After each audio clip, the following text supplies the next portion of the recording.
नमस्कार विद्यार्थी मित्रांनो, मी GS सिंगोले, माझी शाळा अभिनव विद्याविहार हायस्कूल पूर्णा, तालुका पूर्णा, जिल्हा परभणी. माझ्या या 41व्या पॉवर पॉईंट प्रेझेंटेशनमध्ये मी सर्वांचं प्रथम मनपूर्वक स्वागत करतो.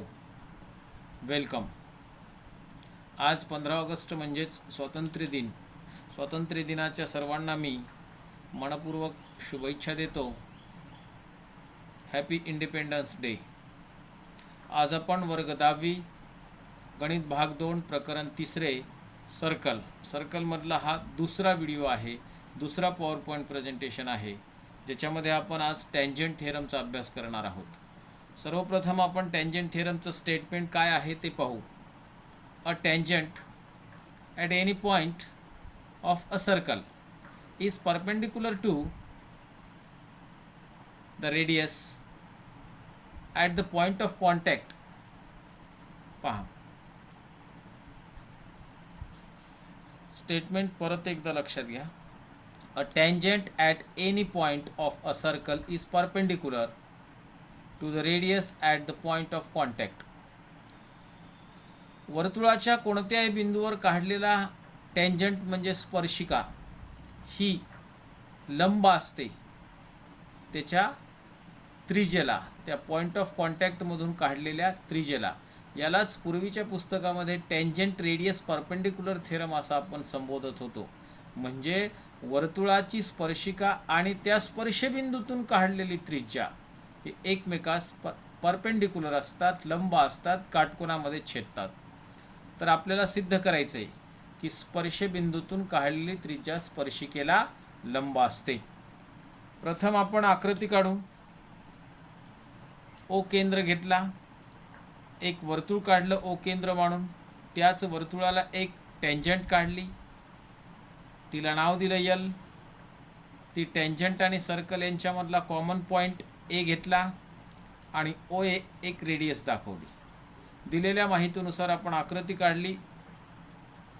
एका वर्तुळामध्ये त्याच्या कोणत्याही एका बिंदूतून जाणारी स्पर्शिका काढली आणि स्पर्शबिंदूतून जाणारी त्रिज्या काढली. तर आपल्याला या प्रमेयामध्ये सिद्ध काय करायचं आहे, ती स्पर्शिका यल आणि त्रिज्या ओ ए. पहा, स्पर्शिका यल आणि रेडियस ओ ए या ए बिंदूमध्ये काटकोन तयार करतात किंवा परस्परांना या ए बिंदूमध्ये लंब असती. ही टँजंट या रेडियसला परपेंडिक्युलर असती, हे सिद्ध करायचे. मग सुरुवातीला आपण गिवन लिहू. गिवनमध्ये जी माहिती दिलेली आहे तीच माहिती घ्यायची आपण. काय दिलेली आहे? A tangent at any point of the circle is perpendicular to radius at the point of contact. इथं इफ आणि देनचं स्टेटमेंट नसल्यामुळं अशा स्टेटमेंटमध्ये आपण समजून घ्यायचं की दिलेली माहिती काय आहे. या स्टेटमेंटचा जर अभ्यास केला तर आपल्या सहज लक्षात येईल की एक वर्तुळ दिलेलं आहे, त्या वर्तुळामध्ये एक स्पर्शिका दिलेली आहे आणि त्या स्पर्शिका वर्तुळाला एका बिंदूमध्ये स्पर्श करते. कोणत्या बिंदूमध्ये स्पर्श करते एवढंच लिहायचं. कोणता वर्तुळ आहे? जसं आपण त्रिकोणाचं नाव त्रिकोण ABC म्हणून घेतो, तसं वर्तुळाचं नाव हे वर्तुळाच्या केंद्रबिंदूवरून घ्यायचं. मग इथं कोणता वर्तुळ आहे? In circle with centre O. आता गिवनमध्ये काय लिहायचं?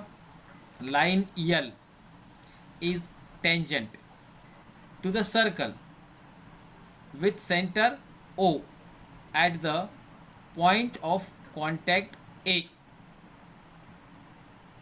ओ केंद्र असणाऱ्या वर्तुळामध्ये रेषा यल ही स्पर्शिका आहे आणि ती स्पर्शिका वर्तुळाच्या बिंदू ए मध्ये स्पर्श करते. आता सिद्ध काय करायचंय? Tangent perpendicular to radius. मग टँजंट कोणती आहे? Line L. पहा, लाईन यल टँजंट आहे आणि रेडियस आहे ओ ए. सिद्ध काय करायचंय? Line L is perpendicular to radius O A. To prove line L perpendicular to radius O A. Line L perpendicular to radius O A. आता proof अतिशय महत्त्वाचा मुद्दा याच्यातला. आता प्रूफ हा जो आहे, सिद्धता जी आहे ती सिद्धता या प्रमेयाची आपल्याला अप्रत्यक्ष सिद्धता द्यायची. इनडायरेक्ट प्रूफ म्हणतो आपण. इनडायरेक्ट प्रूफ कशाला म्हणायचं? फॉर एक्झाम्पल, समजा आपल्याला एखादं साध्य सिद्ध करायचं आहे, राम आंबा खातो, तर त्या साध्याला सुरुवातीला आपण नकारार्थी बनवायचं, राम आंबा खात नाही, आणि शेवटी हे साध्य त्या दिलेल्या माहितीला पूरक नाही, दिलेल्या माहितीला चूक ठरवतो, गिवनला चूक ठरवतो, असं जेव्हा येईल तेव्हा आपण जे गृहीत धरलेलं आहे राम आंबा खात नाही हे चुकीचं आहे, म्हणजेच बरोबर काय आहे, राम आंबा खातो. त्याच पद्धतीनं आपण या प्रमेयाची सिद्धता देणार आहोत. Line L perpendicular to radius O A हे साध्य आहे. आता याला आपल्याला नकारार्थी बनवायचं. Line L is not perpendicular to radius O A. Assume that, असं गृहीत धरू आपण की line L is not perpendicular to seg O A or radius O A. मग लाईन एल जर परपेंडिक्युलर नसेल रेडियस ओ एला, तर ओ मधून जाणारी आणि एक दुसरी आकृती काढू. लाईन एल काढली, त्याच्यावर ए बिंदू घेतला थोड्या खालच्या बाजूला.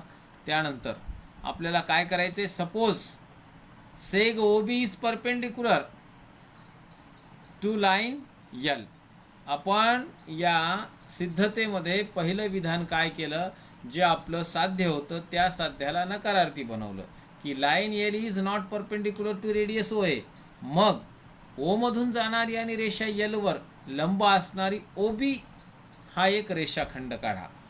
पहा, ओ बिंदूतून ओ ए अगोदर काढला, हा ओ ए परपेंडिक्युलर नाही एलला असं आपण गृहीत धरलं, म्हणजेच ओ मधून जाणारी आणि त्या लाईन एल वर बी बिंदूला छेदणारा जो रेषाखंड आहे तो परपेंडिक्युलर आहे असं आपण दाखवलेलं आहे.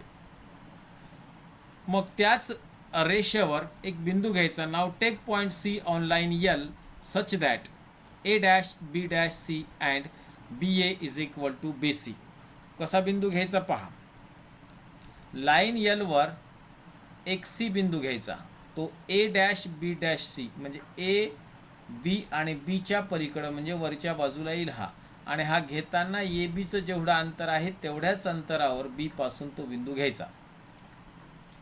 तो बिंदू घेतला, त्याला नाव दिलं सी, म्हणजेच काय केलं, ओ सी जोडला. आता ओ सी जोडल्यानंतर आपल्याला काय दाखवायचं आहे, B A equal to B C, B A equal to B C. आता या प्रमेयामध्ये पुढच्या स्लाईडमध्ये आपण पाहणार आहोत ट्रायंगल ओ बी सी आणि ट्रायंगल ओ बी ए हे दोन ट्रायंगल. नाव in triangle O B C and triangle O B A मध्ये B C congruent B A, seg B C congruent seg B A construction केलं आपण. B A आणि B C समान आहेत. Angle O B C and angle O B A are congruent region each 90 degree. OB is a common side, means seg OB is congruent seg OB common side. म्हणून triangle, therefore triangle OBC congruent triangle OBA by SAS test. म्हणजे आपण पहिल्यांदा काय केलं, line L वर ए व्यतिरिक्त असा एक बी बिंदू घेतला की OB मधून त्याच्यावर लंब काढला, आणि लंब काढल्यानंतर A dash B dash C, C हा बिंदू असा घेतला की बी ए बरोबर बी सी आहे, आणि मग दोन ट्रायंगल तयार झाले तिथं ओ बी सी आणि ओ बी ए. ते दोन ट्रायंगल पाहिल्यानंतर आपल्या सहज लक्षात येतात की हे दोन्ही ट्रायंगल कॉन्ग्रंट आहेत, आणि ते SAS टेस्टनं आपण सहज दाखवू शकतो. आणि मग ते आपण दाखवले. आता पुढे O A is equal to O C, CSCT corresponding side of congruent triangle. OC is equal to OA. मग आता OA काय आहे, but सेग OA is a radius. जर OA रेडियस असेल आणि O वर्तुळाचा केंद्र असेल तर OC पण रेडियसच व्हायला पाहिजे. Seg OC must also be radius. मग दोन रेडियस झाल्या OA आणि OC.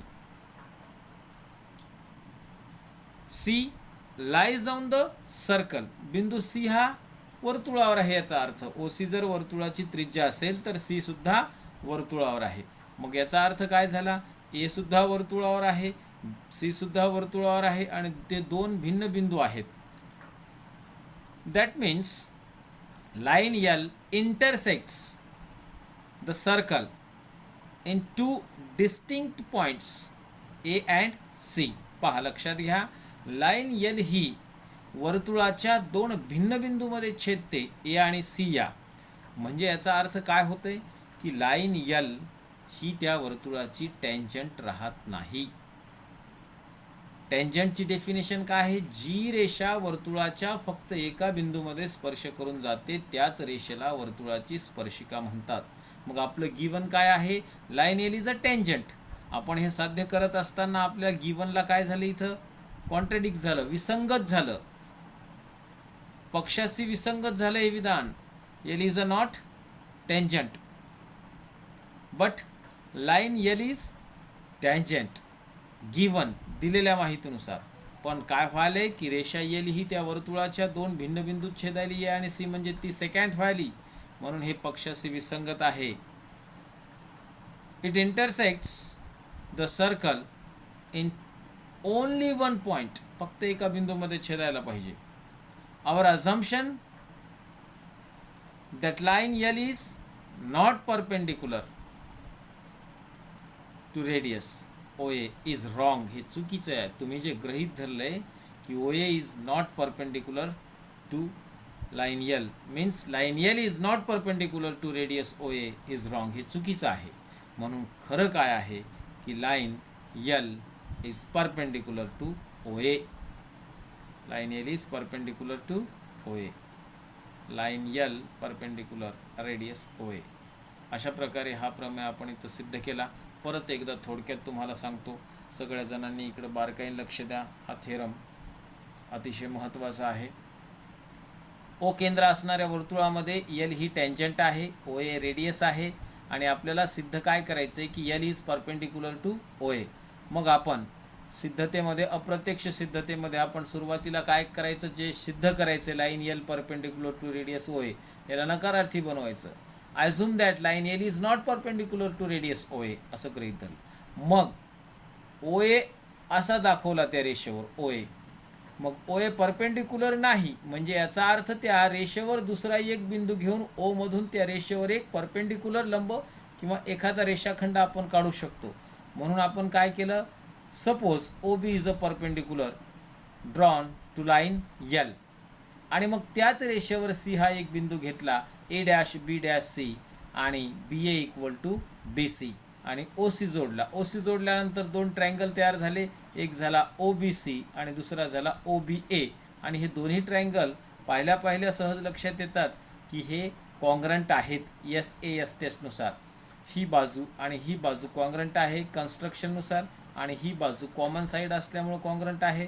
वरचा आणि खालचा हा अँगल 90 डिग्री असल्यामुळं कॉन्ग्रंट आहेत. म्हणून हे दोन ट्रायंगल SAS टेस्टनं आपण कॉन्ग्रंट दाखवले. कॉन्ग्रंट दाखवलं, त्याच्या उरलेल्या संगत बाजूची जोडी आपल्याला कोणती घ्यायची होती, OC इज कॉन्ग्रंट OA. मग याचा अर्थ काय होते, OA जर रेडियस असेल आणि O मधून या केंद्रबिंदूतून OC ची लांबी जर समान असेल तर OC सुद्धा मस्ट ऑल्सो बी रेडियस. मग OA आणि OC रेडियस झाला, याचाच अर्थ काय झाला, C lies on the circle म्हणजे C बिंदू सुद्धा वर्तुळावर आहे. मग line L intersect the circle in two distinct points A and C. मग लाईन L ही त्या वर्तुळाला जर दोन बिंदूमध्ये छेदत असेल तर ती टँजंट होऊ शकत नाही.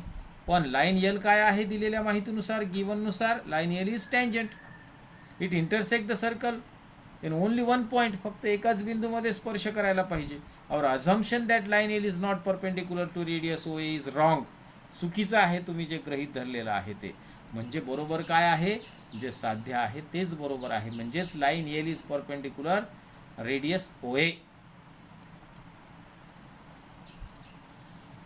हा थेरम आपण व्यवस्थित समजून घेतला. आज होमवर्कमध्ये मी तुम्हाला याच थेरमबद्दल सांगणार आहे. First of all understand the tangent theorem and keep it in your mind and revise it by writing 4 or 5 times. म्हणजे हा थेरम पहिल्यांदा व्यवस्थित समजून घ्या, एकदा दोनदा व्हिडिओ रिव्हर्स करू पहा आणि समजून घ्या आणि मग 4-5 वेळा लिहून लक्षात ठेवा, समजून लिहून लक्षात ठेवा. घोकून पाठ करू नका. घोकून पाठ केलेला जास्त काळ लक्षात राहणार नाही. हा माझा व्हिडिओ आपण मन लावून ऐकलात आणि मला चांगला प्रतिसाद देत असल्यामुळं मी सर्वांचे मनपूर्वक धन्यवाद मानतो. थँक्स. करोना महामारीचं संकट अजून संपलेलं नाही, म्हणून आपण आपल्या घरी सुरक्षित राहावं, सेफ राहावं एवढी तुमच्याकडून अपेक्षा करतो. आणि माझे जर व्हिडिओ आपणास आवडत असतील तर माझ्या व्हिडिओला लाईक आणि शेअर करावं ही विनंती करतो. आणि माझ्या अगोदरचे व नंतरचे व्हिडिओ जर आपणास पाहायचे असतील तर माझ्या यूट्यूब चॅनलला सबस्क्राईब करा. धन्यवाद. जाता जाता परत एकदा सांगतो, स्टे होम, स्टे सेफ. पुन्हा भेटू.